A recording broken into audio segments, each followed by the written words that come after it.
Hope the legacy lasts well beyond this week, a showcase for a city that's embracing its moment to shine. Hannah Miller, BBC News, Liverpool. Embracing it in every way possible. You can see the flags are out. We've got Gemma and Emily, who we met earlier. Morning, guys, making these traditional Ukrainian flower crowns. Very handy if Sweden wins as well. The right colour scheme. And we've got Grace over here, who's selling these gorgeous pictures of Liverpool, again embracing Eurovision and Ukrainian culture. And this is Anna, who's from Kyiv. Now, this I love. Painting houses for Ukraine. Just explain the idea behind this. Hi to everyone. Good morning. I'm Anna Troyan and I'm interior designer. I'm not painter, but I was working with exhibition space for British company, and during this creative process I was looking for different Ukrainian painters, artists and artists from Liverpool, and I found a lot. And this idea, it's like a magic. Why?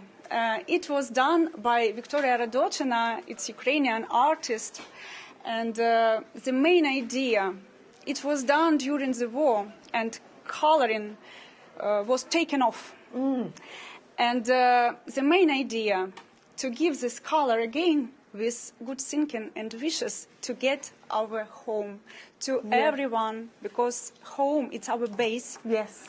We can't live without home. No, absolutely. And the best wishes can work. You know, really, you know, when you have some goals or desires, yes. you take a piece of paper and write. So people are colouring these in, houses for Ukraine, and then they're writing the letters on the back, and then sending them back. We will collect it and send to Ukraine. This place will have these workshops, and I invite you to Eurovision Village, to location Discover Ukraine. We do the same on Eurovision too. And Anna's craft scheme is just one of, and I mean literally thousands of events taking place across Liverpool, but also the city region. We're talking this morning specifically about how that's bringing in, generating money as well for the region. We've got Bill involved, who represents businesses across Merseyside, but you've staying really well within the lines there, Bill. Well done. I am. It's very therapeutic, isn't it? This early in a bank holiday Monday, so I am trying to keep within the lines, but yeah. Let's talk then about the GVA. That's the money generated for the region. It's higher than you expected, actually. It is. So we are anticipating that just during the period of Eurovision itself there'll be over £40 million which will come into the economy of the city and the city region, and that's just during the period of Eurovision. You know, these 2-3 weeks, obviously this week it's full impact, all the visitors are here, but that's £40 million into our GVA.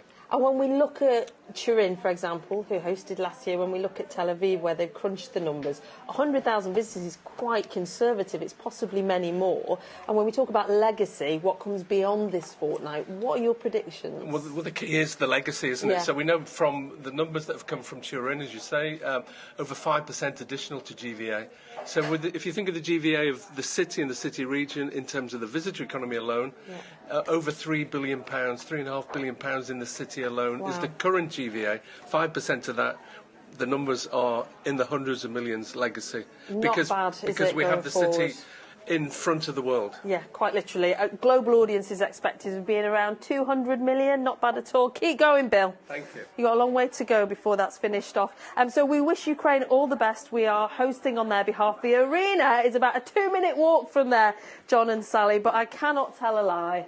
I brought my coronation flags, recycled them from over the weekend. Come on, May Muller!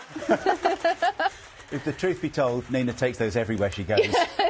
Coronation, Eurovision, whatever. Yeah. Lovely to see. You know, I've had these since Harry and Meghan's wedding. I love that.